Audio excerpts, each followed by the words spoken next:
ಓಂ ಶ್ರೀ ಗುರು ಬಸವಲಿಂಗಾಯ ನಮಃ. ಶ್ರಾವಣ ಮಾಸದ ನಿಮಿತ್ತವಾಗಿ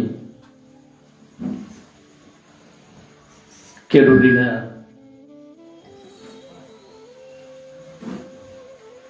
ಶಿವಪ್ಪಯ್ಯನ ಮಠದ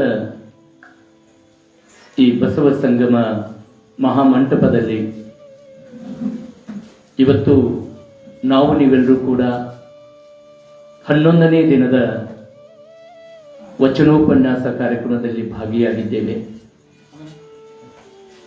ಇಂತಹ 11ನೇ ದಿನದ ವಚನೋಪನ್ಯಾಸ ಕಾರ್ಯಕ್ರಮದಲ್ಲಿ ಕಾರ್ಯಕ್ರಮದ ಘನ ಅಧ್ಯಕ್ಷತೆಯನ್ನು ವಹಿಸಿಕೊಂಡಿರುವಂತಹ ಈ ಭಾಗದ ಖ್ಯಾತ ವೈದ್ಯರು, ಸಾಮಾಜಿಕ ಚಿಂತಕರು, ಶರಣ ಪರಂಪರೆಯಲ್ಲಿ ತಮ್ಮ ಜೀವನವನ್ನ ಸಾಗಿಸಿಕೊಂಡು ಬರ್ತಾ ಇರುವಂತಹ ಡಾಕ್ಟರ್ ಕಿತ್ಲಿ ಸರ್ ಅವರೇ, ಹಾಗೆ ಇಲ್ಲಿಯವರೆಗೆ 12ನೇ ಶತಮಾನದಿಂದ ಇಲ್ಲಿಯವರೆಗೂ ಕೂಡ ಯಾವ ರೀತಿಯಾಗಿ ಲಿಂಗ ಅಸಮಾನತೆ ಐತಿ, ಅದರಲ್ಲಿ ವಿಶೇಷವಾಗಿ ಮಹಿಳೆಯರ ಮುಕುಟಪ್ರಾಯವಾಗಿ, ಮಹಿಳೆಯರ ಧ್ವನಿಯಾಗಿ, ಮಹಿಳೆಯರ ಅಂತರಂಗದ ತುಡಿತಗಳನ್ನ ಬಹಳ ತಮ್ಮ ಬೌದ್ಧಿಕ ವಿಚಾರಗಳ ಮೂಲಕ ನಿವೇದನೆ ಮಾಡಿಕೊಂಡಂತಹ ವೈರಾಗ್ಯ ಮೂರ್ತಿ ಅಕ್ಕ ಮಹಾದೇವಿಯರ ಕುರಿತು ಬಹಳ ಸವಿಸ್ತಾರವಾಗಿ ತಮ್ಮ 40 ನಿಮಿಷದ ಉಪನ್ಯಾಸದಲ್ಲಿ ಅಕ್ಕ ಮಹಾದೇವಿಯವರ ಜೀವನ ಚರಿತ್ರೆಯನ್ನ ಕಟ್ಟಿಕೊಡುವುದರ ಜೊತೆಗೆ ಇಂದಿಗೂ ಯಾವ ರೀತಿಯಾಗಿ ಲಿಂಗ ಅಸಮಾನತೆ ಐತಿ ಅನ್ನುವಂಥದ್ದು ಬಹಳ ತಮ್ಮ ಆಧ್ಯಾತ್ಮಿಕ ಚಿಂತನೆಯ ನುಡಿಗಳನ್ನ ಆಡಿದಂಥ ಶರಣೆ ಶ್ರೀಮತಿ ಔಜಿ ಮೇಡಮ್ ಅವರೇ, ಹಾಗೆ ಇವತ್ತಿನ ಒಂದು 11ನೇ ದಿನದ ಈ ವಚನೋಪನ್ಯಾಸ ಕಾರ್ಯಕ್ರಮದಲ್ಲಿ ಭಾಗಿಯಾಗಿರುವಂತಹ ಎಲ್ಲ ಆದರಣೀಯ ಗುರು ಹಿರಿಯರೇ, ತಾಯಂದಿರೇ, ಶರಣ ಶರಣೆಯರೇ, ತಮ್ಮೆಲ್ಲರ ಅಂತರಾತ್ಮದಲ್ಲಿ ಪ್ರಜ್ವಲಿಸುತ್ತಿರುವಂತಹ ಆತ್ಮಜ್ಯೋತಿಗೆ ನನ್ನ ಬಾಗಿದ ತಲೆ, ಮುಗಿದ ಕೈಗಳಿಂದ ಶರಣು ಶರಣಾರ್ಥಿಗಳು. ಈಗಾಗಲೇ ನಾವು ಜೀವನದ ಒಂದು ಆತ್ಮೋನ್ನತಿಗಾಗಿ, ಈ ಜೀವನದ ಸಾರ್ಥಕತೆಗಾಗಿ,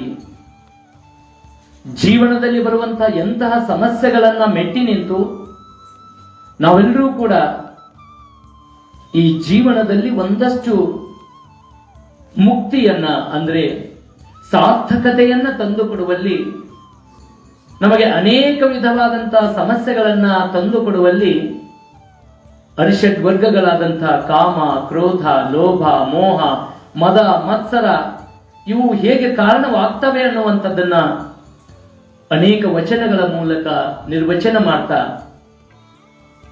ಇವತ್ತು ನಮಗೆಲ್ಲ ಗೊತ್ತು, ಮನುಷ್ಯನಿಗೆ ಸಹಜವಾಗಿ ಆಸೆ ಅನ್ನುವಂಥದ್ದು ಇರುತ್ತೆ.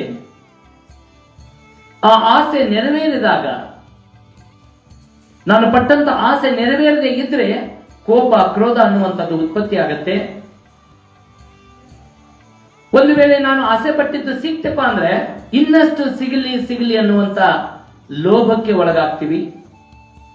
ಯಾವಾಗ ನನಗೆ ಸಿಕ್ಕಿತ್ತು, ಆ ಸಿಕ್ಕಿದ್ದು ನನ್ನಲ್ಲೇ ಉಳಿಲಿ ಅನ್ನುವಂತ ಮೋಹದಲ್ಲಿ ನಾವೆಲ್ಲರೂ ಕೂಡ ಲೀನವಾಗಿ ಬಿಡ್ತೀವಿ.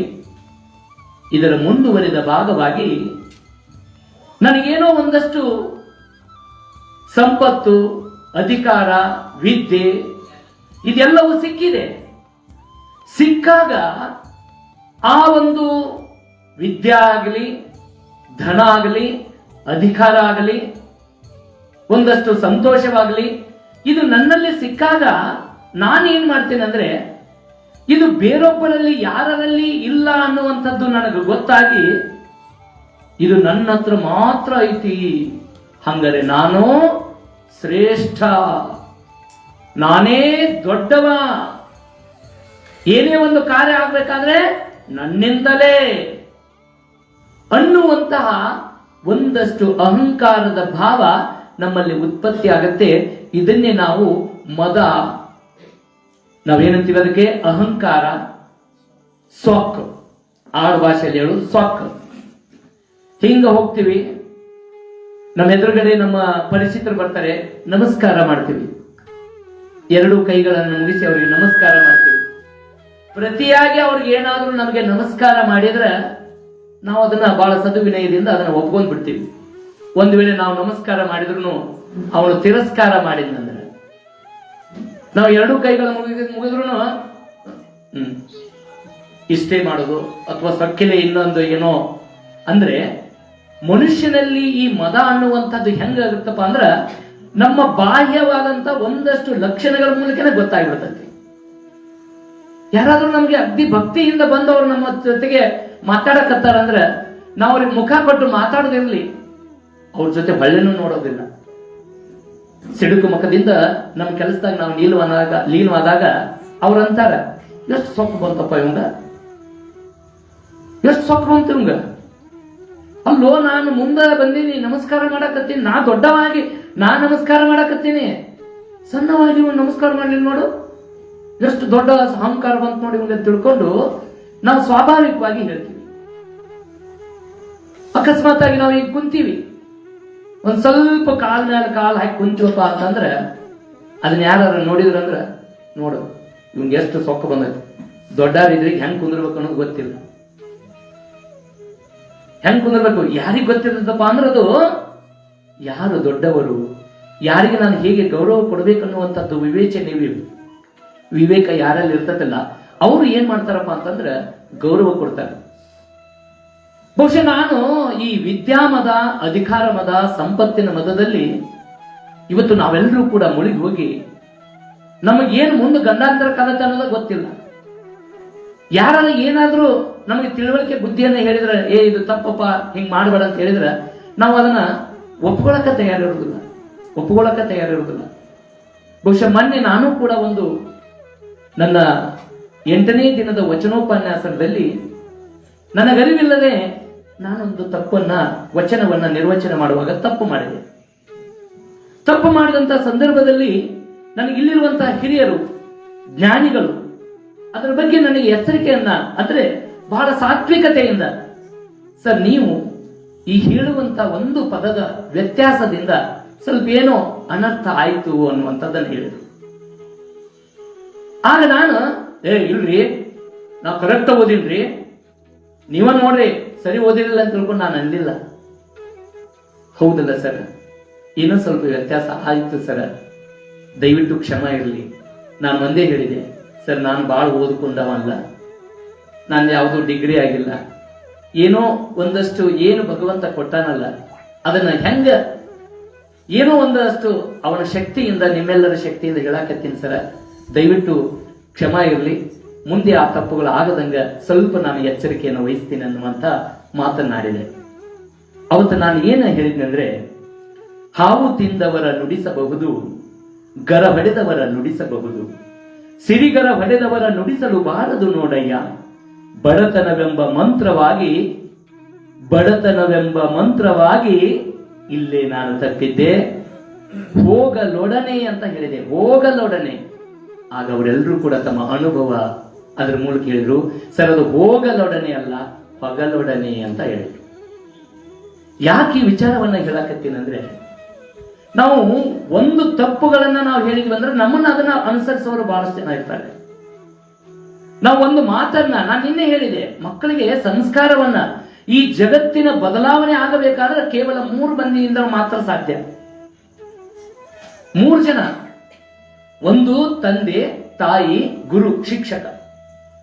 ಇವರು 3 ಜನ ಕರೆಕ್ಟ್ ಆಗಿ ಇದ್ದು ಬಿಟ್ರೆ ಇವತ್ತಿನ ಅನರ್ಥಗಳಿಗೆ ಯಾವುದೂ ಕೂಡ ಕಾರಣವಾಗ್ತಿರ್ಲಿಲ್ಲ. ಅದಕ್ಕೆ ಬಸವಣ್ಣವರು ಹೇಳಿದ್ರು, ಲೋಕದ ಡೊಂಕ ನೀವೇಕೆ ತಿದ್ದುವಿರಿ, ನಿಮ್ಮ ತನುವ ಸಂತೈಸಿಕೊಳ್ಳಿ, ನಿಮ್ಮ ಮನವ ಸಂತೈಸಿಕೊಳ್ಳಿ ಅಂತ ಹೇಳಿದ್ದು. ನಾವು ನಮ್ಮ ತನು ಮನವನ್ನ ಸಂತೈಸಿಕೊಂಡು, ಅಂದ್ರೆ ಮೊದಲು ನಾನು, ಆಮೇಲೆ ನನ್ನ ಕುಟುಂಬ, ಇಲ್ಲಿಂದಲೇ ಬದಲಾವಣೆ ಆಯಿತು. ಮಗು ಶಿಕ್ಷಣಕ್ಕಾಗಿ ಶಾಲೆಗೆ ಹೋಗುತ್ತೆ, ಅಲ್ಲಿ ಗುರುಗಳಾದವರು ಕೂಡ ಸರಿಯಾದಂತ ಶಿಕ್ಷಣವನ್ನ ಸಂಸ್ಕಾರವನ್ನ ಕೊಟ್ಬಿಟ್ರೆ ಖಂಡಿತವಾಗ್ಲೂ ಅದು ಸಾಧ್ಯ. ನಾವು ಏನು ಬಯಸಿದಂತ ಏನು ಸಮಾಜ ಕಟ್ಟಲಿಕ್ಕೆ ಸಾಧ್ಯ ಇದೆ. ಆ ಹಿನ್ನೆಲೆಯಲ್ಲಿ ನಾವು ಮಾಡುವಾಗ ಒಂದು ಮಾತುಗಳು ವ್ಯತ್ಯಾಸ ಆದ್ರೆ ಅದಕ್ಕೆ ಎಷ್ಟು ಅನರ್ಥ ಆಗತ್ತೆ ಅಂದ್ರೆ ನಾನು ಈ ವಿಚಾರವನ್ನ ಯಾಕೆ ಹೇಳ್ತೇನೆ ಅಂದ್ರೆ, ಯಾರಾದ್ರೂ ನಮ್ಮ ತಪ್ಪುಗಳನ್ನ ಎತ್ತಿ ತೋರಿಸಿದಾಗ ನಾವು ಅದನ್ನು ಒಪ್ಪಗೋಬೇಕು, ಪರಿಶೀಲನೆ ಮಾಡಬೇಕು. ಪರಿಶೀಲನೆ ಮಾಡಿದಾಗ ನಮ್ಗೆ ಅರಿವಾಗುತ್ತೆ, ಹೌದು ನಾನು ತಪ್ಪು ಮಾಡಿದ್ದೀನಿ. ಬಹುಶಃ ಕ್ಲಾಸ್ ರೂಮ್ನಾಗ ಹೇಳ್ತಿರ್ತೀವಿ ನಾವು, ಓದುವಾಗ ಸ್ವಲ್ಪ ವ್ಯತ್ಯಾಸ ಆದ್ರೆ ಏನೆಲ್ಲ ಅನಾಹುತಗಳು ಅಚಾತುರ್ಯಗಳು ಆಗ್ತಾವ ಅನ್ನೋದಕ್ಕೆ ನಾನೊಂದು ಮೊನ್ನೆ ಹೀಗೆ ನೋಡ್ಬೇಕಾದ್ರೆ ಒಂದು ನನಗೆ 4 ಸಾಲುಗಳು ಸಿಕ್ಕು. ಆ 4 ಸಾಲುಗಳನ್ನ ನಾನಿಲ್ಲಿ ಓದ್ತೀನಿ, ನಿಮಗೆ ಅಚ್ಚರಿ ಆಗತ್ತೆ. ಸುತ್ತಲಿನ ಸುಂದರ ಬಂಡೆಗಳು ಪಾಲ್ಕರೆಯಲ್, ಸುತ್ತಲಿನ ಸುಂದರ ಬಂಡೆಗಳು ಪಾಲ್ಕರೆಯಲ್, ಹಸುವು ಮಗುವಿನ ರಕ್ಷಿಸಲು, ಹಸುವು ಮಗುವಿನ ರಕ್ಷಿಸಲು, ನಾರಿ ಭಗವದ್ಗೀತೆ ಓದಲ್, ನಾರಿ ಭಗವದ್ಗೀತೆ ಓದಲ್, ಬ್ರಾಹ್ಮಣ ಕಾಗೆ ಮಾಂಸ ಸೇವಿಸುವುದು. ಇಷ್ಟು ಓದಿ ನಾ ಮುಂದೆ ನಿಲ್ಲಿಸ್ಬಿಟ್ನೆ ಅಂದ್ರೆ, ಇಲ್ಲಿ ಬಹಳ ಜನ ಬುದ್ಧಿಜೀವಿಗಳಿದ್ದೀರಿ, ಇಲ್ಲಿ ಏನು ಅನರ್ಥ ಆಯ್ತು ಅನ್ನುವಂಥದ್ದು ತಮಗೆಲ್ಲ ಗೊತ್ತಾಗತ್ತೆ. ಸುಂದರದ ಸುತ್ತಲಿನ ಸುಂದರ ಬಂಡೆಗಳು ಪಾಲ್ ಕರೆಯಲ್, ನೋಡ್ರಿ ಬಂಡೆಗಳು ಹಾಲು ಕರಿತಾ ಇದ್ದಾವೆ. ಹಸುವು ಮಗುವಿನ ರಕ್ಷಿಸಲು, ಹಸು ಮಗುವಿನ ರಕ್ಷಣೆ ಮಾಡಕತ್ತೈತಿ. ನಾರಿ ಭಗವದ್ಗೀತೆ ಓದಲ್, ನಾರಿ ಭಗವದ್ಗೀತೆ ಓದ್ತಾ ಇದ್ದಾಳೆ. ಬ್ರಾಹ್ಮಣ ಕಾಗೆ ಮಾಂಸ ಸೇವಿಸುವುದು. ಹಿಂಗ್ ಹೇಳಿ ನಾನೇನಾದ್ರೂ ಇದನ್ನ ಇಷ್ಟಕ್ಕೆ ಬಿಟ್ನೆ ಅಂದ್ರೆ, ಇವತ್ತು ಸಾಮಾಜಿಕ ಜಾಲತಾಣದಲ್ಲಿ ನಮ್ಮನ್ನೆಲ್ಲರೂ ಕೂಡ ನೋಡ್ತಾ ಇದ್ದಾರೆ. ಏನಿವರು ಹೇಳಕತ್ತಾರ, ಯಾಕೆ ಈ ರೀತಿ ಅನರ್ಥವಾಗಿ ಹೇಳ್ತಾರೆ ಅನ್ನುವಂಥದ್ದು. ಇದರಲ್ಲಿ ಏನೂ ಇಲ್ಲ, ಓದುವುದರಲ್ಲಿ ವ್ಯತ್ಯಾಸ ಆಯಿತು. ಎಲ್ಲಿ ನಿಲ್ಲಬೇಕಾಗಿತ್ತು ಅಲ್ಲಿ ನಿಂತಿಲ್ಲ, ಯಾವ ಪದಗಳನ್ನ ಜೋಡಿಸಬೇಕಾಗಿತ್ತು ಅದನ್ನು ಸರಿಯಾಗಿ ಜೋಡಿಸಿಲ್ಲ, ಹೀಗಾಗಿ ಇಂಥ ಅನರ್ಥ ಆಗಿದೆ. ಈಗ ಸರಿಯಾಗಿ ಓದ್ತೀನಿ ನೋಡ್ರಿ.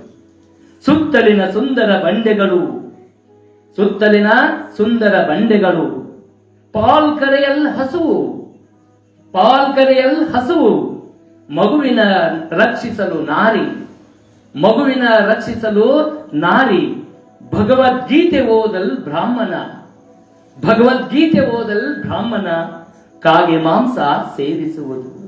ಇದು 4 ಸಾಲುಗಳಲ್ಲಿ ಸ್ವಲ್ಪ ವ್ಯತ್ಯಾಸವಾದ್ರೆ ಏನಾಗುತ್ತೆ ಅನ್ನುವಂಥದ್ದು ಆ ಹಿರಿಯರು ಅದು ಒಂದು ನನಗೆ ಮಂತ್ರವಾದಿ ಹಗಲು ನಾನು ಹೋಗಲು ಅನ್ನುವಂಥ ಒಂದು ದೀರ್ಘವನ್ನ, ಹೊಗಲು ಹೋಗಲು ಅದು ಹೋಗುವುದಿಲ್ಲ ಸರ, ಹೊಗಲು ಅಂದ್ರೆ ಮಂತ್ರವಾಗಿ ಅಂದ್ರೆ ಬಡತನ ಅನ್ನುವಂಥದ್ದು ಬಂದು ಬಿಟ್ರ, ಶ್ರೀಮಂತರಿಗೆ ಯಾವಾಗ ಬಡತನ ಅನ್ನುವಂಥದ್ದು ಬಂದು ಬಿಟ್ರ ಅವ್ರಿಗೆ ತಡ್ಕೊಳಕ್ಕಾಗುವುದಿಲ್ಲ, ಅವಾಗ ಬಾಯಿ ಬಿಡ್ತಾರೆ ಅವರು, ಅವಾಗ ಅವ್ರು ನುಡಿತಾರೆ ಅನ್ನುವಂಥ ಒಂದಷ್ಟು ಜ್ಞಾನವನ್ನ ನನಗೆ ಕೊಟ್ಟರು. ಯಾಕೆಂದ್ರೆ ನಾವೆಲ್ಲರೂ ತಿಳ್ಕೋಬೇಕು, ನಾನೇ ದೊಡ್ಡವ, ನಾನೇ ಶ್ರೇಷ್ಠ, ನನ್ನಿಂದಲೇ ಎಲ್ಲ ಆಗ್ತಾ ಇದೆ ಅನ್ನುವಂಥ ಅಹಂಕಾರ ಭಾವ ನಮ್ಮಲ್ಲಿ ಏನಾದ್ರೂ ಇದ್ರೆ ಖಂಡಿತವಾಗ್ಲೂ ನಾವು ಸಾಧನೆ ಮಾಡಲಿಕ್ಕೆ ಅಥವಾ ದೊಡ್ಡವರಾಗಲಿಕ್ಕೆ ಸಾಧ್ಯ ಇಲ್ಲ. ನಾನು ಯಾವತ್ತಿಗೂ ಹೇಳ್ತಿರ್ತೀನಿ, ನಾನು ದೊಡ್ಡವನಲ್ಲ. ಬಹುಶಃ ನಮ್ಮ ಮೇಡಮ್ ಅವರು ಹೇಳಿದ್ರು, ಇಷ್ಟೆಲ್ಲಾ ಬುದ್ಧಿಜೀವಿಗಳಿದ್ದಾಗ ನಮ್ಮಂತವರು ಸಣ್ಣವರನ್ನ ಯಾಕೆ ಇಲ್ಲಿ ಬಂದು ಇಂಥ ಒಂದಿಷ್ಟು ನುಡಿಗಳನ್ನ ಆಡ್ಲಿಕ್ಕೆ ಬಯಸ್ತಾ ಇದ್ದಾರೆ ಅಂದ್ರೆ, ಅವರೆಲ್ಲರೂ ಕೂಡ ಶರಣ ತತ್ವದಲ್ಲಿ ಬದುಕಿದವರು. ಹೆಂಗೆ ಚನ್ನಬಸವನ್ನ ತಾವೇ ಹೇಳಿದ್ರಿ, ಚನ್ನಬಸವನ್ನ ಸಿದ್ದರಾಮೇಶ್ವರವರಿಗೆ ಏನೋ ಅವರಿಗೆ ಉಪದೇಶವನ್ನ ಮಾಡುವಂತ, ಉಪನಯನವನ್ನ ಮಾಡುವಂತ ಸಂಸ್ಕಾರವನ್ನ 70ನೇ ವಯಸ್ಸಿನಲ್ಲಿ ಇವರು 18ನೇ ವಯಸ್ಸಲ್ಲಿ ಕೊಟ್ಟಾರಲ್ಲ, ಹಂಗೆ ಇಲ್ಲಿರುವಂತವರೆಲ್ಲರೂ ಕೂಡ ನಮ್ಮಂತ ಕಿರಿಯರನ್ನ ಬೆಳೆಸಬೇಕು, ಇವರಿಂದ ಏನಾದ್ರೂ ಒಂದಷ್ಟು ಸಾಮಾಜಿಕ ಚಿಂತನೆಗಳನ್ನ ಮುಂದಿನ ಒರಿಬೇಕು ಅನ್ನುವಂತ ಜೀವಪರ ಕಾಳಜಿ ಇಲ್ಲೆಲ್ಲ ಸೇರಿರುವಂತ ಶರಣೆಯರಲ್ಲಿ ಐತಿ ಅನ್ನುವಂಥದ್ದು ಬಹಳ ಅಭಿಮಾನದಿಂದ ನಾನು ಹೇಳಲಿಕ್ಕೆ ಇಷ್ಟಪಡ್ತಾ ಇದ್ದೀನಿ. ಇವತ್ತು ನಿಮ್ಮಂಥ ಈ ರೀತಿ ಶರಣ ಪರಂಪರೆಯಲ್ಲಿ, ಶರಣ ಚಿಂತನೆಯಲ್ಲಿ, ಸಂಸ್ಕಾರದಲ್ಲಿ ನಾವು ಒಂದಷ್ಟು ಜ್ಞಾನವನ್ನು ಪಡೆದುಕೊಂಡಾಗ ಮಾತ್ರ ಇಂತಹ ಕಾರ್ಯಕ್ರಮ ನೆರವೇರಲಿಕ್ಕೆ ಸಾಧ್ಯ ಇದ್ದಾವೆ. ಬಹುಶಃ ಮಳಿ ಬರ್ತೈತಿ, ಪ್ರತಿದಿನ ಎಚ್ಚರಿಕೆ ಕೊಡ್ತಾ ಇದೆ, ಆದ್ರೂ ನಾವು ಯಾರು ಕೂಡ ಮಳಿ ಬರ್ತೈತಿ ನಾವು ಅಲ್ಲಿ ಹೋಗ್ಬಾರ್ದು ಅನ್ನುವಂಥದ್ದು ಒಂದಷ್ಟು ಭಯ ನಮ್ಮಲ್ಲಿಲ್ಲ. ಯಾಕೆ? ನಾವು ನೀವೆಲ್ಲರೂ ಸೇರಿ ಏನೋ ಒಂದಷ್ಟು ಸದ್ವರ್ತನೆಗಳನ್ನ, ಸಚ್ಚಿಂತನೆಗಳನ್ನ, ಸುವಿಚಾರಗಳನ್ನ ಕೇಳುವಂತ ಕಾರ್ಯವನ್ನ ಮಾಡ್ತಾ ಇದ್ದೀವಿ. ಅದಕ್ಕೆ ಬಸವಣ್ಣನವರು ಹೇಳ್ತಾರೆ ಈ ಅಹಂಕಾರದ ಬಗ್ಗೆ ಬಹಳ ಅದ್ಭುತವಾದಂತಹ ವಚನ. ಸಾಮಾನ್ಯರಿಗೂ ಕೂಡ ಈ ವಚನವನ್ನು ನಾವೆಲ್ಲ ಕೂಡ ಕಂಡುಕೊಂಡಿದ್ದೀವಿ. ಮೇಲಾಗಲೊಲ್ಲೆನು ಕೀಳಾಗಲಲ್ಲದೆ, ಮೇಲಾಗಲೊಲ್ಲೆನು ಕೀಳಾಗಲಲ್ಲದೆ, ಕೀಳಂಗಲ್ಲದೆ ಹಯನ ಕರೆಯುವುದೇ, ಕೀಳಾಗಲಲ್ಲದೆ ಹಯನ ಕರೆಯುವುದೇ, ಮೇಲಾಗಿ ನರಕದೊಳಿರಲಾರೆನು, ಮೇಲಾಗಿ ನರಕದೊಳಿರಲಾರೆನು, ನಿಮ್ಮ ಶರಣರ ಪಾದಕ್ಕೆ ಕೀಳಾಗಿರಿಸು ಮಹಾದಾನಿ ಕೂಡಲ ಸಂಗಮ ದೇವ, ನಿಮ್ಮ ಶರಣರ ಪಾದಕ್ಕೆ ಕೀಳಾಗಿರಿಸು ಮಹಾದಾನಿ ಕೂಡಲ ಸಂಗಮ ದೇವ. ಎಂತ ಅದ್ಭುತ! ನಾನು ದೊಡ್ಡವನು, ನಾನು ಶ್ರೇಷ್ಠ, ನಾನು ಜಾತಿಯಲ್ಲಿ ದೊಡ್ಡವ, ಅಧಿಕಾರದಲ್ಲಿ ದೊಡ್ಡವ, ಸಂಪತ್ತಿನಲ್ಲಿ ದೊಡ್ಡವ, ವಿದ್ಯೆಯಲ್ಲಿ ದೊಡ್ಡವ ಅಂತ ತಿಳ್ಕೊಂಡು ನಾನೇನಾದ್ರೂ ದೊಡ್ಡವ ಅಂದೆ ಅಂದ್ರೆ, ನೀನು ಹಸುವಿನ ಹಾಲನ್ನ ಕರಿಬೇಕಾದ್ರೆ ಆ ಹಸುವಿನ ಮೇಲೆ ಕುತ್ಕೊಂಡು ನೀನು ಹಾಲು ಕರೆಯಕ್ ಸಾಧ್ಯ ಇಲ್ಲ. ಹಸುವಿನ ಹಾಲು ಕರಿಬೇಕಂದ್ರ ನೀ ಕೆಳಗ್ ಕೂಡ್ಲೇಬೇಕು. ನೀ ಎಷ್ಟೇ ದೊಡ್ಡವಾದ್ರೂ ನೀನು ಕೆಳಗ್ ಕೂಡ್ಲೇಬೇಕು. ಈ ತತ್ವವನ್ನ ತಿಳ್ಕೋ. ನಾನು ದೊಡ್ಡವ ನನ್ನಿಂದಲೇ ಅನ್ನುವಂತ ಈ ಅಹಂಕಾರ ಭಾವವನ್ನ ತಾಳಬೇಡ. ನಾನು ಯಾವತ್ತಿಗೂ ಕೂಡ ಮಹಾದಾನಿ ಕೂಡಲ ಸಂಗಮನ ಪಾದದ ಅದಕ್ಕೆ ಕೀಳಾಗಿ ಅಲ್ಲಿ ಕೆಳಗಿರ್ತೀನಿ. ನಾನೆಂದೂ ಮೇಲೊಲ್ಲೆ, ನಾನೆಂದೂ ಮೇಲೊಲ್ಲೆ. ಬಹುಶಃ ನಮಗೂ ಕೂಡ ಒಂದಷ್ಟು ಸಂಕುಚಿತ ಭಾವ ಕಾಡ್ತಾ ಇತ್ತು. ನಾವು ಮೊದಲನೇ ದಿನ ಪ್ರಾರಂಭ ಮಾಡಿದಾಗ ಎಲ್ಲ ವೇದಿಕೆದವ್ರನ್ನ ಕೆಳಗಿಳಿಸಿ ನನ್ನೊಬ್ಬನ್ನೇ ಮೇಲೆ ಕೂಡಿಸಿ ನೀವೆಲ್ಲರೂ ಕೂಡ ವಚನೋಪನ್ಯಾಸ ಪ್ರಾರಂಭ ಮಾಡಿದಾಗ ನನಗೆಲ್ಲ ಬಹಳ ಮುಜುಗರ ಆಯ್ತು. ಯಾಕೆ ಈ ರೀತಿ ಮಾಡ್ತಾ ಇದ್ದಾರೆ? ಯಾಕೆ ನಮ್ಮನ್ನ ಇಷ್ಟು ಗೌರವದಿಂದ ಅಷ್ಟು ದೊಡ್ಡವರನ್ನಾಗಿ ಮಾಡ್ತಾ ಇದ್ದಾರೆ ಅನ್ನುವಂತ ಒಂದಷ್ಟು ಸಂಕುಚಿತ ಭಾವ ನನ್ನಲ್ಲಿ ಬಂತು. ನಾನು ಅನ್ಕೋತಿದ್ದೀನಿ, ನಾನು ಅಂತ ದೊಡ್ಡವನಲ್ಲ, ಯಾಕೆ ನನಗೆ ಈ ಗೌರವ ಕೊಡ್ತಾ ಇದ್ದಾರೆ? ನನ್ನನ್ನೂ ಕೂಡ ನಿಮ್ಮಂತೆ ನಾನು ಅಲ್ಲಿ ಬರ್ತೀನಿ ಅಂತ ಹೇಳಿ ಕೈ ಸೊನ್ನೆ ಮಾಡಿದೆ.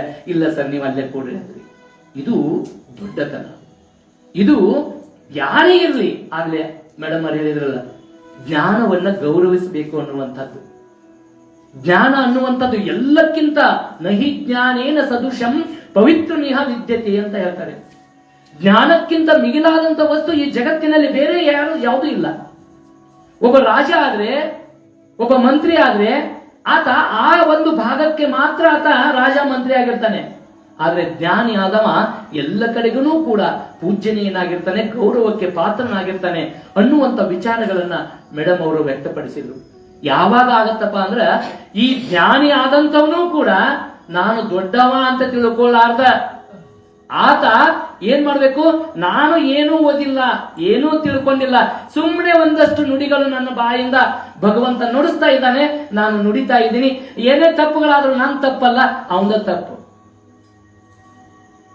ಏನೋ ನನಗೇನೋ ತಿಳಿದಿರುವಂತ ವಿಚಾರಗಳನ್ನು ಹೇಳಕತ್ತೀನಿ, ನಾನು ದೊಡ್ಡವನಲ್ಲ, ನಾನು ಎಲ್ಲ ತಿಳ್ಕೊಂಡು ನೀನು ಭಾರಿ ಅಂತ ತಿಳ್ಕೊಂಡು ನಾನು ಏನ ಗರ್ವ ಪಟ್ಟಪ್ಪ ಅಂತಂದ್ರೆ ಅದು ನನ್ನ ಅಹಂಕಾರಕ್ಕೆ ಏನಾಗತ್ತೆ? ಎಡೆ ಮಾಡಿಕೊಡ್ತೈತಿ. ಬಸವಣ್ಣನವರು ಇನ್ನೊಂದು ವಚನದಲ್ಲಿ ಬಹಳ ಅದ್ಭುತವಾಗಿ ಹೇಳ್ತಾರೆ, ಅಹಂಕಾರ ಮನವ ನಿಂಬುಗೊಂಡಲ್ಲಿ, ಅಹಂಕಾರ ಮನವ ನಿಂಬುಗೊಂಡಲ್ಲಿ ಲಿಂಗ ತಾನೆಲ್ಲೆಪ್ಪುದೋ. ನಿನ್ನ ಮನಸ್ಸಿನಲ್ಲಿ ಅಹಂಕಾರ ಅನ್ನುವಂಥದ್ದು ಚಿಗುರು ಹೊಡೆದ ಬಿಟ್ರ, ಅಹಂಕಾರ ಭಾವ ಮೂಡಿಬಿಟ್ರ ಲಿಂಗ ತಾನೆಲ್ಲಿಪ್ಪುದೋ. ಏನು ನೀನು ಲಿಂಗವನ್ನ ಹೃದಯದಲ್ಲಿ ಇಟ್ಟುಕೊಂಡಿದೆಯಲ್ಲ, ಭಗವಂತನನ್ನು ಆರಾಧಿಸ್ತಿದ್ದೀಯಲ್ಲ, ಆ ಲಿಂಗ ಎಲ್ಲಿ ಹೋಗುತ್ತೆ? ಅಹಂಕಾರಕ್ಕೆ ಎಡೆಗೊಡದೆ ಲಿಂಗ ತನುವಾಗಿರಬೇಕು. ಆ ಲಿಂಗ ಅನ್ನುವಂಥದ್ದು ಇಡೀ ನನ್ನ ಶರೀರ ಆಗಬೇಕು. ಆ ಶರೀರದಲ್ಲಿ ಪ್ರತಿಯೊಂದು ಕೂಡ ಯಾವುದೇ ಅಹಂಕಾರ ಭಾವವನ್ನ ತಾಳದೇನೆ ಸಮಭಾವದಿಂದ ಮುನ್ನುಗ್ತಾ ಇರಬೇಕು. ಬಹುಶಃ ಒಂದು ಕಾಲ ಮುಂದಕ್ಕೆ ಹೋಗಿರ್ತೈತಿ, ಇನ್ನೊಂದು ಕಾಲ ಹಿಂದಿರ್ತೈತಿ, ಹೌದಾ? ನಡಿಬೇಕಾದ್ರೆ ಮತ್ತೆ ಮುಂದಕ್ಕೆ ಹೋಗುತ್ತೆ, ಮತ್ತೊಂದು ಕಾಲ ಮತ್ತೆ ಹಿಂದೆ ಬರುತ್ತೆ. ಹಿಂದಿನ ಕಾಲ ನಾನ್ಯಾಕೆ ಹಿಂದದೀನಿ ಅಂತ ತಿಳ್ಕೊಂಡು ನಾನು ಇಲ್ಲೇ ನಿಂತು ಬಿಟ್ರ ನಡಿಯಕ್ಕಾಗತ್ತ? ಚಲನೆ ಇರುತ್ತಾ? ತಿಳ್ಕೋಬೇಕು. ಇವತ್ತು ಅದು ಮುಂದೈತಂದ್ರ ನೆಕ್ಸ್ಟ್ ನಾನು ಮುಂದಿರ್ತೀನಿ. ಇವತ್ತು ಅವರು ದೊಡ್ಡವರಾಗ್ಯಾರಂದ್ರ ನಾನು ಕೂಡ ದೊಡ್ಡವನಾಗಕ್ಕೆ ಅವಕಾಶ ಐತಿ. ಇಲ್ಲಿ ಅವರು ಜ್ಞಾನವಂತರಾಗ್ಯಾರಂದ್ರ ನಾನು ಜ್ಞಾನವಂತನಾಗಲಿಕ್ಕೆ ಅವಕಾಶ ಐತಿ. ಅವರು ಸ್ಥಿತಿವಂತರಾಗ್ಯಾರಂದ್ರ ನಾನು ಕೂಡ ಸ್ಥಿತಿವಂತನಾಗಲಿಕ್ಕೆ ಅವಕಾಶ ಐತಿ. ಯಾವಾಗ ಎಲ್ಲವನ್ನ ಅಹಂಕಾರ ಭಾವವನ್ನ ಮೆಟ್ಟಿ ನಿಂತು ಇಲ್ಲಿ ಯಾವುದೇ ರೀತಿಯಾದಂತಹ ಸ್ವಾರ್ಥ ಮನೆ ಮಾಡದೆ ನಾವೆಲ್ಲರೂ ಕೂಡ ಗುರು ಲಿಂಗ ಜಂಗಮ ಸೇವೆಯನ್ನ ನಿಸ್ವಾರ್ಥತೆಯಿಂದ ಮಾಡಿದಾಗ ಮಾತ್ರ ಲಿಂಗ ಮೆಚ್ಚಿಕೊಳ್ಳುತ್ತೆ, ತನುವೇ ಲಿಂಗವಾಗತ್ತೆ, ಇಡೀ ದೇಹವೇ ಲಿಂಗವಾಗತ್ತೆ. ಹಾಗೆ ಹೇಳ್ತಾರೆ, ಅಹಂಕಾರ ರಹಿತವಾದಲ್ಲಿ ಸನ್ನಹಿತ ಕಾನ ಕೂಡಲ ಸಂಗಮ ದೇವ. ಯಾವಾಗ ನಮಗೆ ಅಹಂಕಾರ ಅನ್ನುವಂಥದ್ದು ಹೋಗಿ ನಾವೆಲ್ಲರೂ ನಿರಹಂಕಾರಿಗಳಾಗಿ ಇವತ್ತು ನಾವೆಲ್ಲ ಏನೆಲ್ಲ ಆಗೈತಿ ಎಲ್ಲ ನನ್ನಿಂದಲೇ ಆಗೈತಿ. ಇವತ್ತು ಕೆಲವರು ಈ ರೀತಿ ಸ್ಥಿತಿಯಲ್ಲಿ ಐತಪ್ಪ ಅಂತಂದ್ರ ನನ್ನ ಪಾತ್ರನೇ ಬಹಳ ಐತಿ, ಇದ್ರಾಗ ಇಂಥ ಒಂದು ದೇವಾಲಯ ಕಟ್ಟಿನಂದ್ರೆ ಇದ್ರಾಗ ನನ್ನ ಪಾತ್ರ ಬಹಳ ಐತಿ, ನಾನೇ ಮಾಡೀನಿ. ಬಹುಶಃ ನಮ್ಮ ಜಗಳೂರನ್ನವ್ರು ಹೇಳ್ತಿರ್ತಾರ, ನಾವೇನಾದ್ರೂ ಅವ್ರ ಹೆಸರು ತಗೊಂಡ್ರೆ ದಯವಿಟ್ಟು ತಗೋಬೇಡ್ರಿ, ಇದು ನಾನು ಒಬ್ಬನ ಅಲ್ಲ, ಇದ್ರಾಗ ನಾನು ಒಬ್ಬನ ಇಲ್ಲ, ಎಲ್ಲ ಇಡೀ ಬಸವ ಸಮಿತಿ ಐತಿ, ಎಲ್ಲ ಶರಣೆಯರದರ, ಎಲ್ಲ ಸಮಾನ ಮನಸ್ಕರದರ, ಸಮಾನ ಹಿರಿಯರದರ, ಅವರೆಲ್ಲರಿಂದ ಆಗೈತಿ ಅಂತ ಅನ್ನುವಂತ ಒಂದು ಭಾವ ಐತಲ್ಲ, ಇದೇ ನಿಜವಾದಂತ ನಿರಹಂಕಾರ. ಇದು ನಾನ ಮಾಡಿದ್ದು, ನಾ ಮಾಡ್ಲಿಕ್ಕೆ ಏನಕ್ಕಿತ್ತು ಅನ್ನುವಂಥದ್ದನ್ನ ನಾವೇನಾದ್ರೂ ತಾಳಿದಪ್ಪ ಅಂದ್ರೆ ಅದು ಆಗೋದಿಲ್ಲ. ಬಹುಶಃ ನಮಗೆಲ್ಲ ಸೂಫಿಯಲ್ಲಿ ಒಂದು ಶ್ರೇಷ್ಠವಾದಂತಹ ಕವನ ಬರುತ್ತೆ, ಜಲಾಲುದ್ದೀನ್ ರೂಬಿ ಅನ್ನುವಂಥ ಒಬ್ಬ ಸೂಫಿ ಸಂತ. ಆತ ಕವನದಲ್ಲಿ ಹೇಳ್ತಾನೆ, ಆತ ತನ್ನ ಒಬ್ಬ ಪ್ರಿಯತಮೆಯನ್ನ ಮನೆ ಬಾಗಿಲಿಗೆ ಹೋಗ್ತಾನೆ. ಆತ ತನ್ನ ಪ್ರಿಯತಮೆಯ ಮನೆ ಬಾಗಿಲ ಬಡಿದ. ಯಾರದು ಎಂದಿತು ಒಣದನಿ, ನಾನು ಎಂದ, ಇಲ್ಲಿ ಇಬ್ಬರಿಗೆ ಜಾಗವಿಲ್ಲ ಹೋಗಿ ಎಂದಿತು. ಈತ ಹಠವಾದಿ, ಕಠಿಣ ತಪಸ್ಸು ಮಾಡಿದ, ಹಿಮಾಲಯ ಸುತ್ತಿದ, ಮರುಭೂಮಿ ಸುತ್ತಿದ, ದೀರ್ಘಕಾಲ ತಪಸ್ಸು ಮಾಡಿ 1 ವರ್ಷದ ಬಳಿಕ ಮತ್ತೆ ಬಂದ ಪ್ರಿಯತಮೆಯನ್ನ ಪಡೆದುಕೊಳ್ಳಲು ಮತ್ತೆ ಬಾಗಿಲು ಬಡಿದ ಪ್ರಿಯತಮೆಯ ಮನೆಯ ಬಾಗಿಲು. ಯಾರದೂ ಎಂದಿತು. ಆಗ ಈತ ನೀನೇ ಎಂದ, ತೆರೆಯಿತು ಬಾಗಿಲು. ಆತ ನೀನೇ ಎಂದ, ತೆರೆಯಿತು ಬಾಗಿಲು. ಇಲ್ಲಿ ಅರ್ಥ ಮಾಡ್ಕೋಬೇಕು, ನಾನು ಅಂದ್ರೆ ಏನು ಇಲ್ಲಿಲ್ಲೇ, ಎಲ್ಲ ನಿಮ್ದರಿ, ನಮ್ದೇನೈತಿ. ಈಗ ನಾ ಮಾತಾಡಕತ್ತಿಲ್ಲ, ನಾ ಭಾರಿ ಅಂತ ಹೇಳ್ಕೊಂಡ್ ಬಿಟ್ನೆ ಅಂದ್ರ ನಾನು ಅವತ್ತೇ ಮುಗ್ರಿಸ್ ಬಿದ್ನೆ. ನಂದೇನು ಇಲ್ಲ, ಎಲ್ಲ ನಿಮ್ದೇ. ಒಂದು ಮನ್ಯಾಗ ಇಬ್ರು ಗಂಡ ಹೆಂಡತಿ, ಗಂಡ ಬರೇ ಹೆಂಡತಿ ಬಗ್ಗೆ ಒಟ್ಟ ಒಲವಿರಲಿಲ್ಲ, ಬರೇ ಜಗಳಾಡದ. ಆರಿಸಿದ ಅಕ್ಕಿಯಲ್ಲಿ ಕಲ್ಲು ಹುಡುಕ್ತಾರಂತಾರಲ್ಲ, ಇಟ್ಟಿಟ್ಕ ಜಗಳಾಡದ. ಒಂದರ ಅಡಿಗೆ ಚಲೋ ಮಾಡಿ ನೀನು ಚಲೋ ಅದಿ ಅಂತ ತಿಳ್ಕೊಂಡು ಒಂದಿನೂ ಹೇಳಿಲ್ಲ ಪುಣ್ಯಾತ್ಮ. ಪಾಪಕ್ಕೆ ಪ್ರೀತಿಯಿಂದ ಬಡಿಸ್ತಿದ್ಲು, ಚೆನ್ನಾಗಿನ ಅಡಿಗೆ ಮಾಡ್ತಿದ್ಲು. ನಿನಗೇನು ಅಡಿಗೆ ಮಾಡಕ್ ಬರ್ತತಿ, ನೋಡೋಗಲ್ಲೇ ಅಂತ ತಿಳ್ಕೊಂಡು ಬರೀ ಅವಮಾನ ಮಾಡೋದು, ನಿಂದನೆ ಮಾಡೋದು, ಹಿಂಗೆ ಮಾಡ್ತಿದ್ಲು. ದಿನ ಜಗಳ. ಇವು ಒಂದ್ ದಿವಸ ಗೆಳೆಯನ ಹತ್ರ, ಏನ್ ಬಿಡೋ ಮರೆಯ ನಮ್ಮ ಮನೆ ಬರೀ ಜಗಳ, ದಿನ ಜಗಳ. ಯಾಕೋ ಏನ್ ಬಿಡೋ ಮರೆಯ, ಒಟ್ಟ ನಮ್ಮ ಇಬ್ರು ಮಾಡೋ ಹೊಂದಾಣಿಕೆ ಇಲ್ಲ. ಯಾಕ ಏನು ಅಡಿಗೆ ಮಾಡ್ತಾರ, ಚಲೋನ ಮಾಡಿರೋದಿಲ್ಲ, ನಾನು ಮತ್ತೆ ಅದು ನನಗೆ ತಡ್ಕೊಳಕ್ ಆಗೋದಿಲ್ಲ, ಸಿಟ್ಟಿನಾಗ ಏನೋ ಒಂದನ್ ಬಿಡ್ತೀನಿ, ಜಗಳ ಚಲೋ. ಹೌದಾ? ಹಂಗ ಮಾಡಬಾರ್ದು. ಪಾಪ ಅವ್ರು ಏನೋ ಪ್ರೀತಿಯಿಂದ ಮಾಡಿದ್ರು ಕೂಡ ಅದರಲ್ಲಿ ತಪ್ಪು ಹುಡುಕ್ಲಾರ್ದ ಎಲ್ಲ ನಿಂದ ಚೆನ್ನಾಗಿ ಮಾಡಿ ಅಂತ ತಿಳ್ಕೊಂಡು ಒಂದ್ ಸ್ವಲ್ಪ ಹೇಳು, ಮಧುರವಾಗಿ ಮಾತಾಡು, ಚಲೋ ಆಕತಿ ಹೋಗಂತ ತಿಳ್ಕೊಂಡು ಕಳಿಸಿದ. ಹೋದ. ಅವತ್ತು ರಾತ್ರಿ ಕಳಿತು, ಮುಂಜಾನೆ ಎದ್ದು ಪಾಪ ಜಗಳ ಆಗಿಬಿಟ್ಟಿತ್ತು. ಅಕ್ಕಿ ಸಿಟ್ನ್ಯಾಗ ಮನ್ಯಾಗ ಅಡಿಗೆ ಮಾಡಿದ್ದಿಲ್ಲ, ಏನು ಮಾಡಿದ್ದಿಲ್ಲ. ಆದ್ರೂ ಈತ ಗಂಡ ಏನ್ ಮಾಡದ, ಬೆಳಿಗ್ಗೆ ನಾಷ್ಟಾಕ್ ಅಂತ ತಿಳ್ಕೊಂಡು ಚಲೋ ಇಡ್ಲಿ ಮಾಡಿದ್ಲು. ಇಡ್ಲಿ ತಂದು ಬಡಿಸಿದ್ಲು. ಇಡ್ಲಿ ತಂದು ಆಕೆ ಏನ್ ಮಾಡಿದ್ದಿಲ್ಲ, ಇಡ್ಲಿ ತಂದು ಬಡಿಸಿದ್ಲು. ತಿನ್ನಕತ್ತ ಅವ ಗೆಳೆಯ ಹೇಳಿದ್ನಲ್ಲ, ಗೆಳೆಯ ಏನ್ ಹೇಳಿದ್ದ, ಒಟ್ಟ ಏನೋ ಕೊಂಕ್ ಹುಡುಕ್ಬೇಡ, ಏನೋ ತಪ್ಪು ಹುಡುಕ್ಬೇಡ, ಸುಮ್ಮ ತಿನ್ನು. ಅವ ಏನ್ ಮಾಡ್ದ, ತಿಂದ. ಇಡ್ಲಿ ಬಾಯಾಗಿರೋದು, ಅಬ್ಬಬ್ಬ ಇಡ್ಲಿ, ಏನಿದು ತುಟಿದ ತಿನ್ಬೇಕು ಹಂಗಾಗೈತಿ, ಅಬ್ಬಬ್ಬ ಸಾರು, ಅಬ್ಬಬ್ಬ ಚಟ್ನಿ ಅಂತ ತಿಳ್ಕೊಂಡು ಹೊಗಳ ಕತ್ಬಿಟ್ಟ. ಏನ್ ಇಷ್ಟು ಚಲೋ ಮಾಡಿ ಅಡಿಗೆ, ಇಷ್ಟು ಚಲೋ ಮಾಡಿ ಅಂತ ಹುಡುಗಾಕತ್ತಾನ. ಈಕಿ ಅಂತಾಳ, ಎಲ್ಲಾ ಮುಡ್ದಾರ, ಇಷ್ಟು ದಿವಸ ಅಡಿಗೆ ಮಾಡಿ ಹಾಕಿನಿ, ಒಂದು ದಿನಾನು ನನ್ನ ಹೊಗಳಿಲ್ಲ, ಇವತ್ತು ಪಕ್ಕದ ಮನೆಯಾಕಿ ನಾ ಏನು ಅಡಿಗೆ ಮಾಡಿಲ್ಲ ಅಂತ ತಿಳ್ಕೊಂಡು ನಿನಗಾಗೆ ಅಂತ ತಂದು ಕೊಟ್ಟಾಳ, ಇಷ್ಟು ಹೋಗ್ಲಾಕತ್ತೀಯಲ್ಲ ಅಂತ ತಿಳ್ಕೊಂಡು ಮತ್ತೆ ಚಲೋ ಆತಪ್ಪ. ಯಾಕೆ ವಿಚಾರ ಹೇಳಕತ್ತೀನಂದ್ರ, ಸತಿಪತಿಗಳೊಂದಾದ ಭಕ್ತಿ ಹಿತವಾಗಿಪ್ಪದು ಶಿವಂಗೆ. ಸತಿಪತಿ ಬಂದಾಗದ ಭಕ್ತಿ ಅಮೃತದಲ್ಲಿ ವಿಷವಂತಿಕ್ಕುವುದು ಕಾನ ರಾಮನಾಥ. ಒಂದು ಸಂಸಾರ ಚೆನ್ನಾಗಿ ನಡಿಬೇಕಪ್ಪ ಅಂದ್ರ ಅಲ್ಲಿ ಸತಿ ಮತ್ತು ಪತಿ ಒಂದು ರಥದ ಎರಡು ಗಾಲಿಗಳಿದ್ದಂಗೆ. ಹೆಂಗೆ ನಮ್ಮ ದೇಹ ತನುವೆಂಬ ದೇಹದಲ್ಲಿ ಇವೆರಡು ಕಾಲಗಳು, ಒಂದು ಕಾಲು ಮುಂದಕ್ಕೆ ಹೋಗೈತಿ, ನಾ ಹಿಂದಿದ್ದೀನಿ, ನಾ ಬರುದಿಲ್ಲ ಅಂದ್ರೆ ನಡೀತೈತೇನ, ಅದು ಬರಬೇಕ ಮುಂದ. ಈಗ ಸಂಸಾರದಾಗ ಬಾ ಚಂದ ಮಾಡ್ಕೊಂಡು ಹೋಗೋಣ ಅಂತ ಕರೀತಾರ, ನಾ ಬರುದಿಲ್ಲ ಅಂದ್ರೆ ಏನಿದೆ ಅರ್ಥ? ಒಂದು ಹೆಜ್ಜೆ ಮುಂದಿದೆ, ಇನ್ನೊಂದು ಹೆಜ್ಜೆ ಬರಬೇಕು, ಬರ್ತಾ ಇಲ್ಲ. ಅಲ್ಲಿ ಏನಾಗುತ್ತೆ, ಮನೆ ಬಿರುಚಿ ಬಿಟ್ಟು ಬಿಡುತ್ತೆ, ವಿಚ್ಛೇದನಕ್ಕೆ ದಾರಿ ಮಾಡಿಕೊಡುತ್ತೆ. ನಾವು ಅರ್ಥ ಮಾಡ್ಕೋಬೇಕು. ಯಾಕೆ ಬಂತಂದ್ರೆ ಈ ಅಹಂಕಾರ, ನಾನು ಅನ್ನುವಂಥದ್ದು, ನಾನಾ ಹೆಚ್ಚು ಮನೆ ನಡೀತಿರ್ತತಿ. ನೀ ಏನ್ ಮಾಡ್ತಿ, ಬರೇ ಎಲ್ಲ ನಾವು ಮಾಡಿ ಮಾಡಿ ಮಾಡಿ ಸಾಕಾಗತ್ತೆ ಅನ್ನೋದಿಲ್ಲ. ಯಾವತ್ತಿಗೂ ಕೂಡ ನಾವು ಪ್ರತಿಯೊಬ್ಬರೂ ಕೂಡ ಅವರದೇ ಆದಂತ ಕೆಲಸವನ್ನ ಮಾಡ್ತಿರ್ತಾರೆ. ಪತಿಯಾದವನು ಹೊರಗಡೆ ಎಲ್ಲವನ್ನ ನಿಭಾಯಿಸುವಂತದ್ದು ಹಿಂದೆ ಅದಕ್ಕೆ ಇತ್ತು. ಇವತ್ತು ಏನಾಗ್ಬಿಟ್ಟತಿ, ಗಂಡ ಹೆಂಡತಿ ಯಾಕ ನಾನು ಮಾಡ್ತೀನಿ ನೀನು ಮಾಡ್ತೀನಿ, ಇದ್ರಾಗ ಏನೈತಿ, ಬಾ ನೀನು ಹೆಚ್ಚ, ಬಾ ಅಡಿಗೆ ಮಾಡ್ಬಾ, ಮೊಸರು ತಿಕ್ಕ ಬಾ. ಅಲ್ಲ, ಸ್ವಾಭಾವಿಕ, ಅದು ಸ್ವಾಭಾವಿಕ. ಹಿಂದ ತಾಯಿಯಾದಕ್ಕೆ ನಿನಗೇನು ಜವಾಬ್ದಾರಿ ಬೇಡ, ಮಕ್ಕಳನ್ನ ಮೊಮ್ಮಕ್ಕಳನ್ನ ಎಲ್ಲರನ್ನ ಆರೈಕೆ ಮಾಡು, ಸಂಸ್ಕಾರ ಕೊಡು ಅಂತ ತಿಳ್ಕೊಂಡು ಅವರಿಗೆ ನಾಲ್ಕು ಗೋಡೆಗಳ ಮಧ್ಯೆನೆ ತಾಯಿಯಂದಿರನ್ನ ಎಲ್ಲಿ ಹೊರಗಡೆ ಕಳಿಸ್ತಿದ್ದಿಲ್ಲ. ಉದ್ದೇಶ ಏನಂದ್ರೆ, ಹೊರಗಡೆ ದುಡಿದು ದನದು ಬಂದವರಿಗೆ ಮೃಷ್ಟಾನ ಏನ ಕೊಟ್ಟರು ಅಮೃತದಂಗ ಅಲ್ಲಿ ಏನ ನಡೀತಾ ಇತ್ತಪ್ಪ ಅಂದ್ರೆ ಜೀವನದಲ್ಲಿ ಸಂತೋಷ ಮನೆ ಮಾಡಿತ್ತು. ಇವತ್ತೇನಾಗ್ಬಿಟ್ಟದ, ನಾನು ಅನ್ನುವಂತ ಅಹಂಕಾರ ಭಾವ ನಮ್ಮಲ್ಲಿ ಮೈದುಳಿದು ಯಾವುದೇ ಪ್ರೀತಿ ಇಲ್ಲ, ವಿಶ್ವಾಸ ಇಲ್ಲ, ನಂಬಿಕೆ ಅಂತೂ ಬಹಳ ದೂರ ಹೋಗ್ಬಿಟ್ಟೈತಿ. ನಂಬಿಕೆನೇ ಇಲ್ಲ. ಯಾರ ಜೊತೆಗೆ ಏನಾದ್ರೂ ಮಾತಾಡಕತ್ರ ಏನಾರ ಒಂದು ಕಲ್ಪನೆ ಕೊಟ್ಟು ಬಿಡ್ತಾರೆ. ಇವತ್ತು ವಿಜ್ಞಾನ ಯುಗದಲ್ಲಿ ಹೆಂಗ ನಂಬಿಕೆ ಇಲ್ಲ ಅನ್ನೋದಕ್ಕ ಬಹುಶಃ ಮೊದಲೆಲ್ಲ ಹಿರಿಯರು ಮನೆಗಳಿಗೆ ಬಾಗಿಲಿರಬೇಕು. ಬಾಗಿಲು ಎದಕ್ಕಿರ್ಬೇಕ್ರಿ? ಬಾಗಿಲು ಎದಕ್ಕಿರ್ಬೇಕು? ನಾಯಿ ಪಾಯಿ ಬರ್ತಾವ ಅಂತ ಹೇಳ್ಕೊಂಡು ಬಾಗಿಲ ಹಾಕಬೇಕಾಗುತ್ತೆ. ಕುರಿ ಕೋಳಿ ಎಲ್ಲ ಒಳಗೆ ಬರ್ತಾವು, ನಾಯಿ ಬರ್ತಾವ ಅಂತ ಹೇಳಿ ಬಾಗಿಲ, ಆ ಬಾಗಿಲ ಅವು ಹಿಂಗ್ ತಟ್ಟಿ ಬರ್ತಾವ ಅಂತ ಹೇಳ್ಕೊಂಡು ಒಂದು ಚಿಲ್ಕ ಮಾಡಿದ್ರು.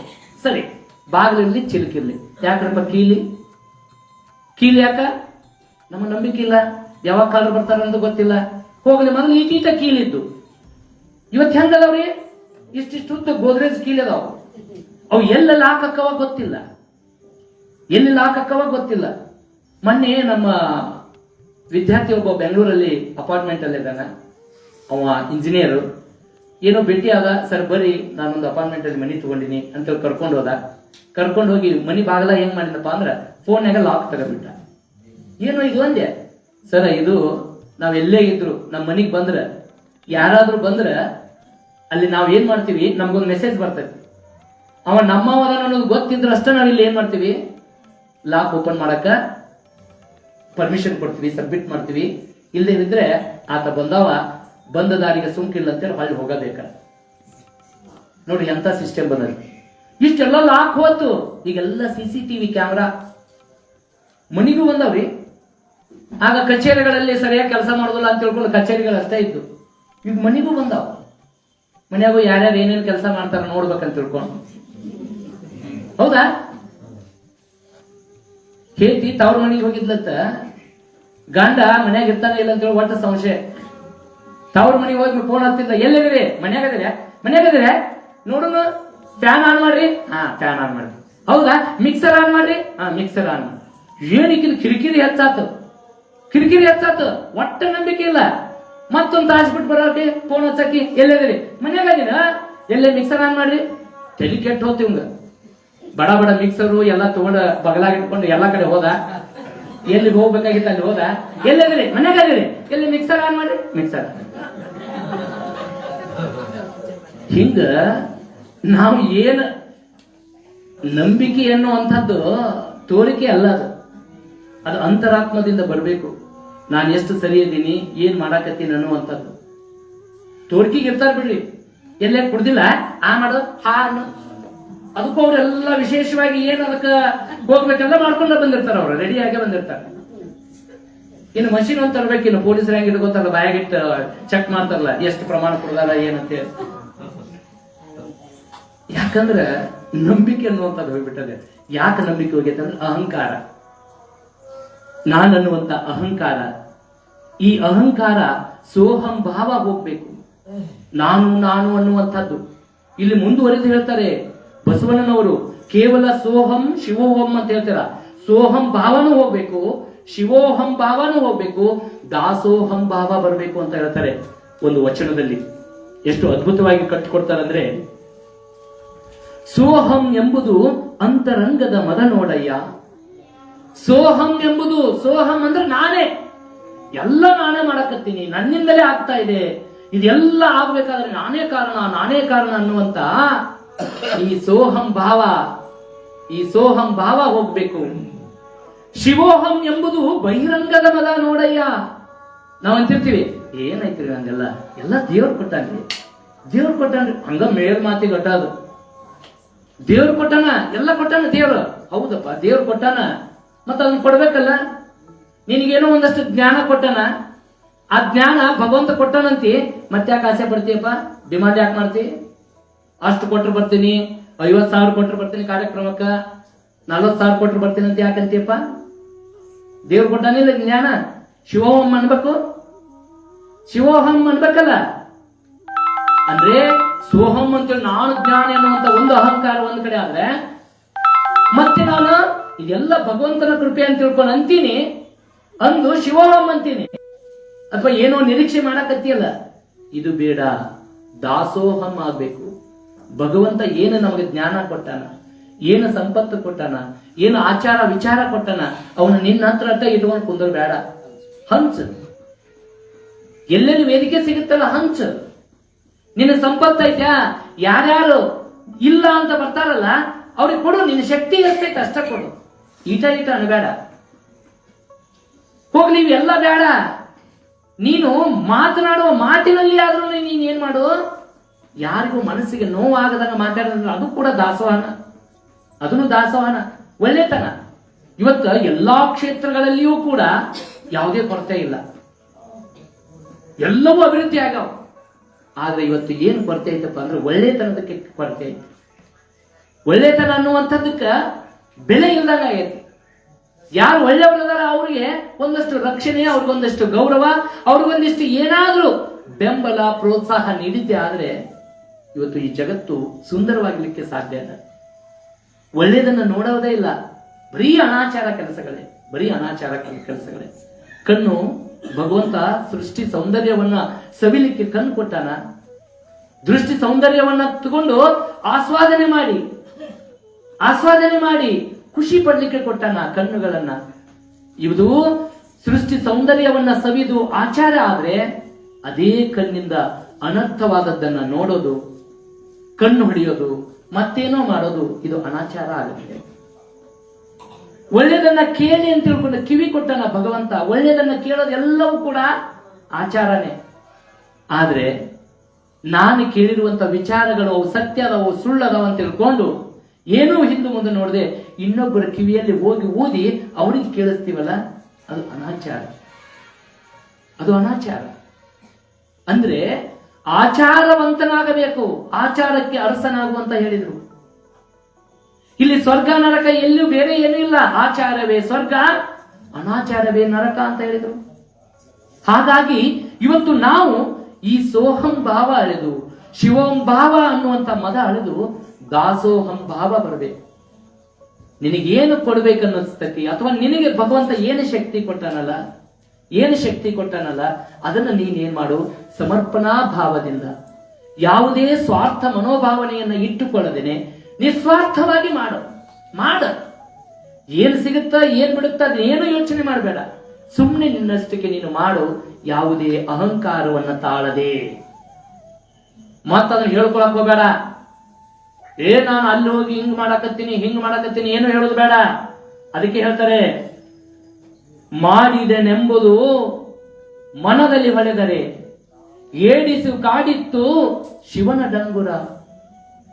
ನಾನು ಮಾಡಿದ್ದೀನಿ ಎಲ್ಲ ಮಾಡಿದ್ದೀನಿ ಅಂತ ತಿಳ್ಕೊಂಡು ನಿನ್ನ ಮನಸ್ಸಿನಲ್ಲಿ ಏನಾದ್ರೂ ಕಾಡ್ತಪ್ಪ ಅಂದ್ರ ಶಿವನ ಜಾಗಟೆ ಹೊಡೆದಂಗದು. ಸರ ನಾ ಇದನ್ನೆಲ್ಲ ಮಾಡಿನ ಅಂತ ಹೇಳೋದೇನು? ಭಕ್ತರು ಭಗವಂತನ ಹತ್ರ ಬಂದು ಘಂಟಾನಾದ ಮಾಡಿದಾಗ ಹೆಂಗ ಕೇಳಿಸ್ತತಲ್ಲ ಹಂಗ ಶಿವನ ಡಂಗುರದಂಗ ಸಾರಬೇಡ. ಮಾಡಿದೇನೆಂಬುದು ಮನದಲ್ಲಿ ಹೊಳೆದರೆ ಏಡಿಸಿ ಕಾಡಿತ್ತು ಶಿವನ ಡಂಗುರ. ಮಾಡಿದೆ ನೆನ್ನದಿರ ಲಿಂಗಕ್ಕೆ, ಮಾಡಿದೆ ಎನ್ನದಿರ ಜಂಗಮಕ್ಕೆ, ಮಾಡಿದೆನೆಂಬುದು ಮನದಲ್ಲಿಲ್ಲದಿದ್ದರೆ ಬೇಡಿತ್ತ ನೀವನು ಕೂಡಲ ಸಂಗಮ ದೇವ, ಬೇಡಿತ್ತ ನೀವನು ಕೂಡಲ ಸಂಗಮ ದೇವ. ನೀನೇನು ಮಾಡಕತ್ತಿಲ್ಲ, ನಾನೇನು ಮಾಡಕತ್ತಿಲ್ಲ, ಎಲ್ಲವೂ ಕೂಡ ಭಗವಂತ ಮಾಡ್ಸಕತ್ತಾನ, ನನ್ನ ಹತ್ರ ಶಕ್ತಿ ಕೊಟ್ಟಾನ, ನಾನು ಮಾಡಕತ್ತೀನಿ. ಆದ್ರೆ ಮಾಡಿನಿ ಅಂತ ತಿಳ್ಕೊಂಡು ಪ್ರಚಾರ ಮಾಡಕ್ ಹೋಗ್ಬೇಡ. ಇವತ್ತು ಪ್ರಚಾರದ ಗೀಳು ನಮಗೆ ಬಂದ್ಬಿಟ್ಟದ. ಬಹುಶಃ ನನಗೂ ಅಂತಿರ್ತಾರ, ಏನ್ರಿ ಕಂಗೋಲ್ ಸರ್ ದಿನಾ ಒಂದೊಂದು ಇದನ್ನ ಹಾಕ್ತಾರ ಅಂತೇಳಿ.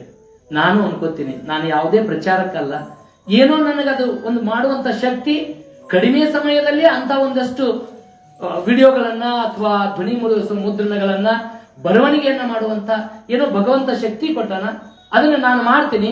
ನನ್ನಲ್ಲೇ ಇಟ್ಟುಕೊಳ್ಳಾರ್ದ ಒಂದಷ್ಟು ನಾನು ಯಾರು ಕೇಳಿ ಅಂತ ತಿಳ್ಕೊಂಡು ಅದನ್ನು ಕಳಿಸೋದಿಲ್ಲ, ಸುಮ್ಮನೆ ನಾನೇನ್ ಮಾಡ್ತೀನಿ, ನನ್ನ ಆತ್ಮ ಸಂತೋಷಕ್ಕಾಗಿ ನಾನು ಮಾಡಕತ್ತೀನಿ.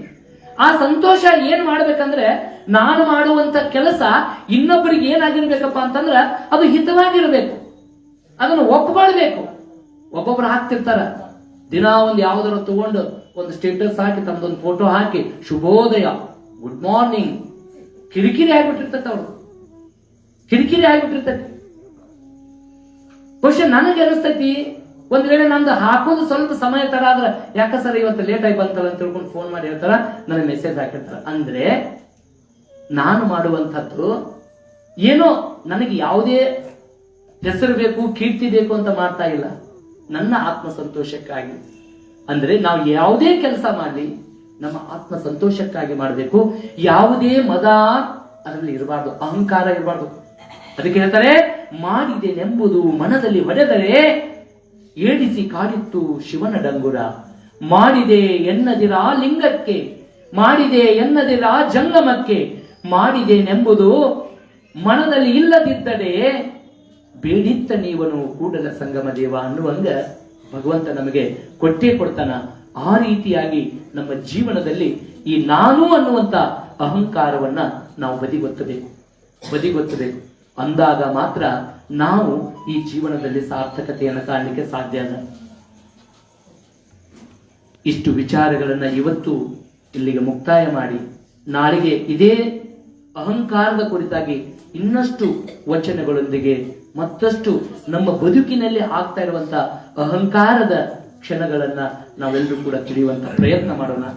ಇಲ್ಲಿಯವರೆಗೆ ಬಹಳ ಶಾಂತ ರೀತಿಯಿಂದ ನನ್ನ 11ನೇ ದಿನದ ವಚನೋಪನ್ಯಾಸದ ನುಡಿಗಳನ್ನ ಕೇಳಿದಂತ ಸರ್ವರ ಅಂತರಾತ್ಮದಲ್ಲಿ ಪ್ರಜ್ವಲಿಸುತ್ತಿರುವಂತಹ ಆತ್ಮಜ್ಯೋತಿಗೆ ನನ್ನ ಭಕ್ತಿಯ ಬಾಗಿದ ತಲೆ, ಮುಗಿದ ಕೈಗಳಿಂದ ಶರಣಾರ್ಥಿಗಳನ್ನ ಅರ್ಪಿಸಿ ಈ ವಿಚಾರಗಳನ್ನ ಶಿವಪ್ಪಯ್ಯನ ಪಾದಕ್ಕೆ ಅರ್ಪಿಸ್ತಾ ಇದ್ದೀನಿ. ಧನ್ಯವಾದಗಳು.